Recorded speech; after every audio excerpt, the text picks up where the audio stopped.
Today I've got a Void Warlock build for you with Briarbinds, and what this lets you do is control entire battlefields and turn your enemies into overshields. You throw out this little guy, and he's going to weaken everything, and thanks to the artifact perk Maligned Harvest, when it is boosted, every time you weaken enemies you get overshields. So as long as that Child of the Old Gods is hanging out with some enemies and eating them slowly, you're going to get overshields. And you'll also be getting grenade energy. It's really great. It's just a really solid build. It's always been pretty good, but the one thing that I've always thought lacked just a little bit on Void Warlock is the survivability. In our current meta, the damage resistance is too low and the overshield uptime is still pretty rough even with repulsive race, but this artifact perk just completely fixes that. You have constant overshield. You just put your abilities on enemies and you will be extremely hard to kill. See, we're just rolling through this legend campaign mission. It's 15 power level under. Our little void buddy that we keep picking up and throwing back out is just churning through enemies. And we're also using the recently buffed Telesto, which can create a portal from space to just blast your enemies with Telesto bolts. You can see it just shooting everything, including the boss over here. We're going to put our Void Soul back on the boss, and then we're going to put a Vortex Grenade, and it'll take him out. That sounds good to you? Let's get into it. I'm Engineer.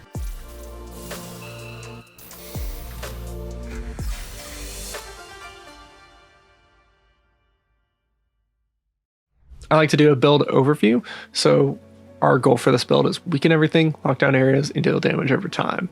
And because of an artifact perk, that weaken will be turned into overshield so we can stay alive non-stop. This generally is good for ad clear and area control and defense.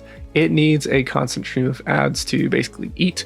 So it's not going to do great in like raid boss encounters, but it's good in a lot of like mobile encounters and stuff like that because you're really not tied down anywhere and you can constantly redeploy this Child of the Old Gods. So pros, very good ability spam, great damage over time, high weaken uptime. Pretty much every enemy on the field is going to be weakened, and that's 15% more damage for everyone, and that's really good. Now, the biggest con is this is only strong with the boosted artifact perk. This build is fine without this, but you really can't go beyond on power level activities without just a really solid source of overshield. Maybe you can run Excalibur or something, but that just feels limiting. Boss damage is okay. You can stack up some damage effects, but the DPS is not really that great. And then healing gets kind of rough without minor enemies. This is generally the problem with Void Warlock is with Devour, if you don't have enemies to kill, you can't survive. And it's the same thing with the overshields. You need to constantly be applying weaken to keep that up.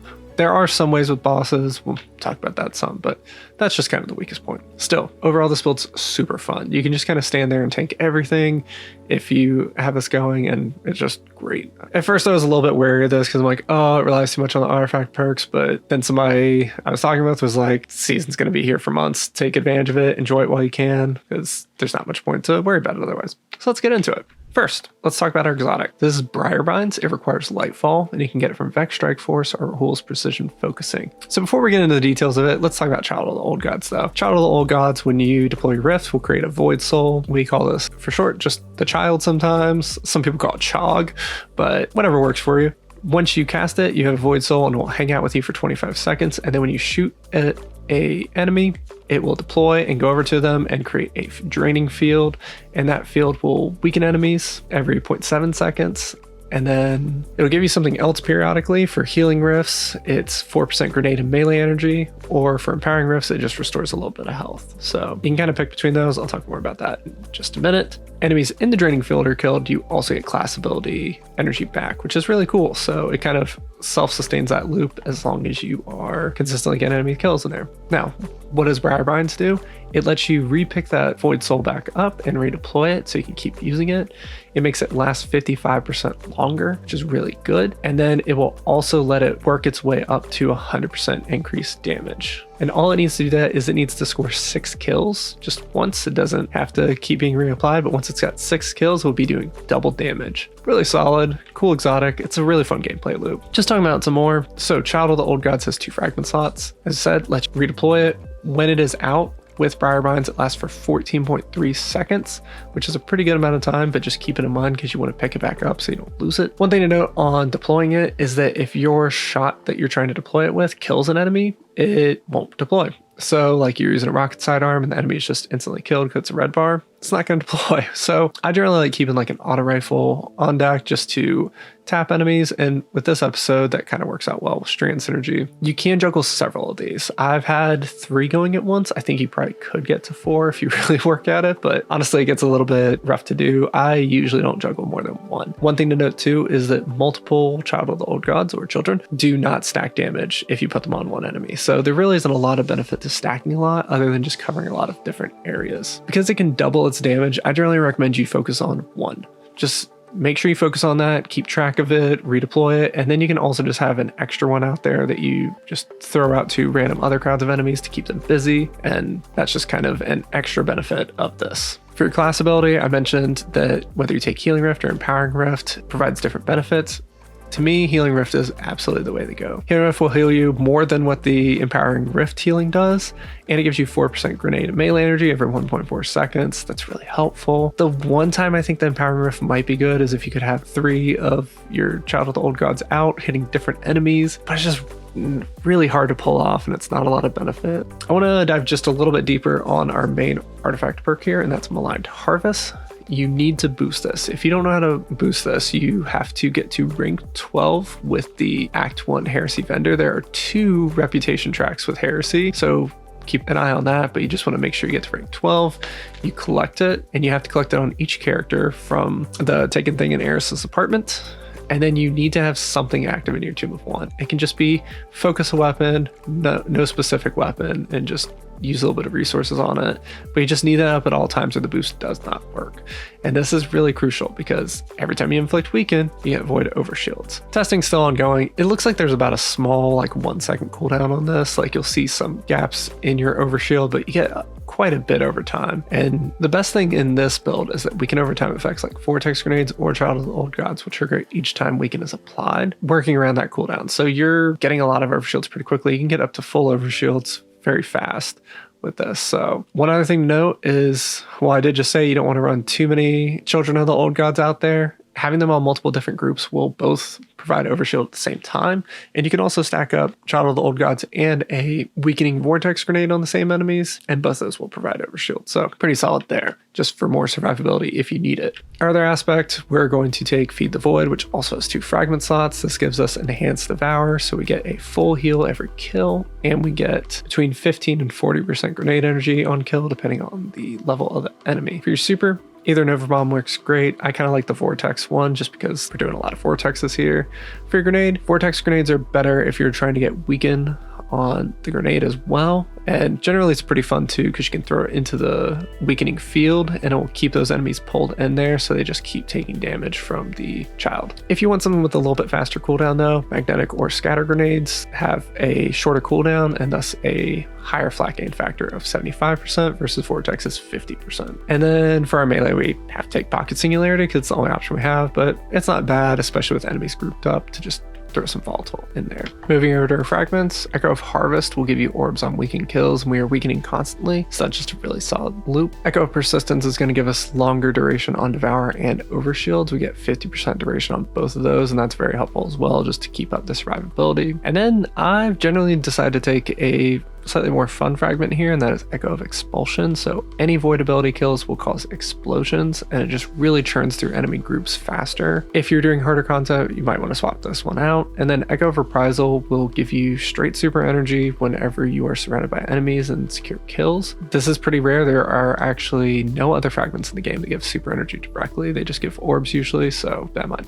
After this episode is over and we don't have the super easy access to volatile rounds, Echo of Instability is going to be a really solid option just so you can get more AoE. Echo of Vigilance is also good for emergency overshields once again after this episode's over and we don't have this boosted perk anymore. Remnants can give you longer vortex grenades. And then one that I don't have shown in the table on the right is Echo of Undermining. This one will let your grenades weaken and it can give you a lot more survivability and harder content if that vortex grenade can also weaken, but it does give you a 20 stat penalty to discipline, and that's pretty painful. But if you're doing like GMs, I'd probably recommend this because that extra sources of overshield is definitely worth it. On our mods, generally want to build to make as many orbs as possible. I'm running triple firepower here so that our vortex grenades can make an orb every 1 second. So you throw that into that crowd of slowed enemies by the Child of the Old Gods, and then it's just going to slowly churn through them and just spit out a bunch of orbs. I'll also be taking a Ashes to Assets so we can generate super energy while we're doing that. And then on the legs, I'm just going for general ability energy from orbs. So we have Absolution, Innervation, and Orbs of Restoration. And that Orbs of Restoration and the Absolution will help out with our class ability as well. On the class item, we take Bomber, so our Rift gives us a little bit of grenade energy back, and we also take Reaper just for one more source of orbs. And we, of course, have a Harmonic Siphon. If for some reason you need just a little bit more weapon damage, you can put Void Weapon Surges on those legs instead. Just make sure you have a time dilation on the class item. It's pretty flexible here. On the stats, max out Resilience, max out Discipline, then get as much recovery as you can. Strength is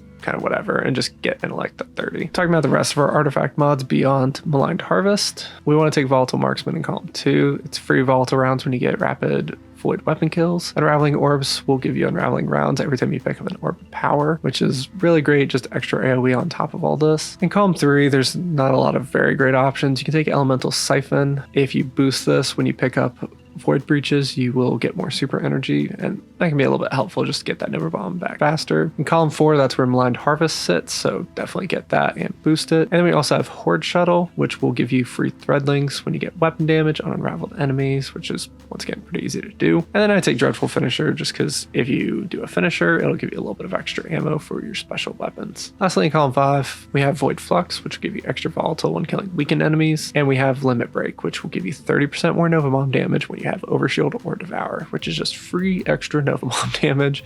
That's great. So keep that in mind. Last thing to talk about before I show some more gameplay is weapons. So right now our goal is void weapons that are strong on AoE. After this episode though, you're probably going to want some source of overshield. So maybe a repulsor brace weapon or a exotic that has that.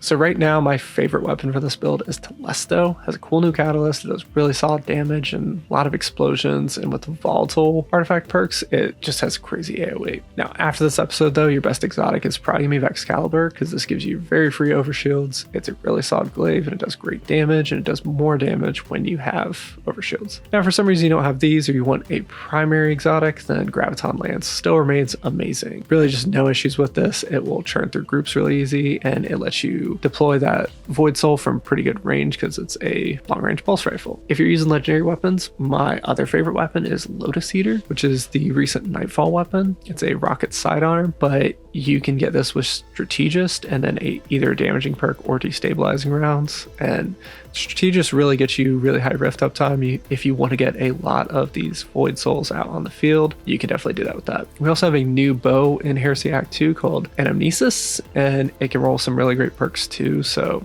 definitely look out for that.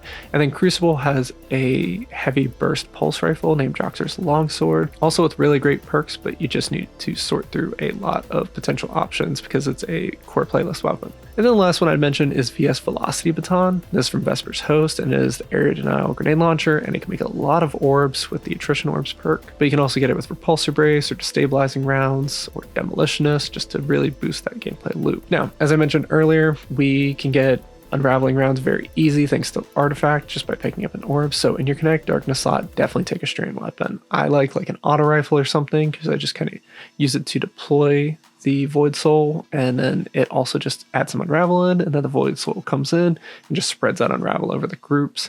And then as you start shooting into that group, you're going to get the Threadlinks bouncing off, and it's just a really solid loop. A slightly longer gameplay loop here.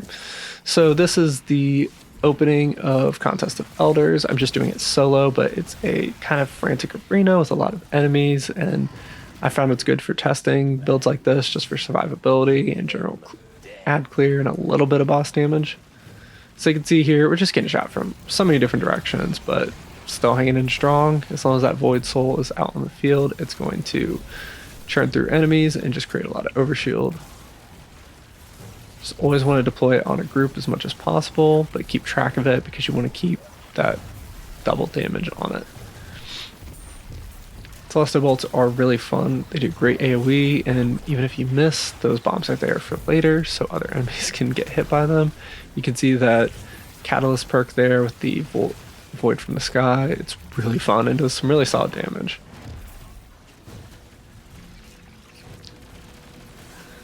punch this Bane enemy here. That's a consistent source of healing, and Overshield is really nice, especially when the bats like scream at you and suppress you. The Void Soul can be a little bit weird on targeting. If the enemy that it is trying to get to disappears, then sometimes it will just seek out the next enemy and will take a long path to him. We already got our super pretty fast, so that's great. Just throw that on the boss, get some good damage to start with. They're just working through all these grind. I've tested a lot of builds on this encounter, and by far I hate the Taken/Dread version of this so much because of all these bats, but this is a really solid build for dealing with that. You can see we put our Void Soul on the boss, and then the Telesto Blast from the sky just to get some more damage on him while we're trying to work through the rest of these enemies. Again, Telesto hits really hard. That model prisoner enemy, it just took out like almost half of its health in a shot where some of it missed even.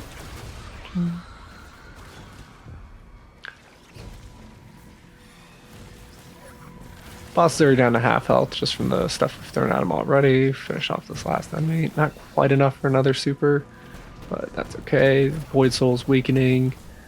Gonna throw a grenade out too. Use our pocket singularity, just everything we got. Then I'm just going to do a couple bait and switch shots. Just summarizing the gameplay loop, you obviously want to cast your Rift to get your Void Soul early, and then shoot with a primary weapon, typically a strand weapon, to deploy it. Once it's on the field, throw your grenade out there into the center of that field to kind of keep the enemies locked in place with that vortex. And then throw your pocket singularity in there too if you want to get some quick volatile. And then shoot any strong enemies or stragglers. Try to let the Child of the Old Gods finish enemies whenever possible at first, because you want it to build up those 6 kills to get double damage. And then just when that group's done, reclaim it, redeploy. And then just you should get your Nova Bomb pretty fast thanks to Fragments and mods. So deploy that whenever you need to and just use it to destroy enemies. And that's pretty much it. It's not super complicated. It's very active. It's very fun. It reminds me a bit of Strand, but it's on Void, and it's very good this episode. Just while I'm concluding, I'm sitting on that build reviews page just so you can kind of see where it sits and kind of think about the pros and cons. I hope you've enjoyed the build today. I've gotten a lot of new subscribers this week from talking about super damage and DPS. I really appreciate all the new subscribers and all the supporters. I hope you like my build videos. You'll see that they're very detailed. One thing to note for new people is that in the description, I will have a dim link, a Mobalytics link. I will have a link to all these slides if you want to just refer to them without listening to me. I understand. Sometimes you just want some silence. I will also be linking to the compendium and any other resources I use in there. So always look at the descriptions. I don't put a lot of words in there, but I do have a lot of resources. But the main thing here is I just want to be as convenient for you so that you can find information quickly and you don't have to re-scroll through the whole video just to get the information you want. I'm trying to help you out. So, and if you like all that, like and subscribe to the video so YouTube treats me well and keeps me decent in the algorithm, and that'll help me out a lot. I really appreciate all the support on the channel, and I hope you enjoy this video. Let me know in the comments what you think about it, and if there's any other videos you're curious about. I will probably be doing more Maligned Harvest builds soon because I'm finding them to be really fun. I've already got a Titan and a Hunter one thought up, so let me know what you think. And with that, I'll let you go. Thanks. Have a good one.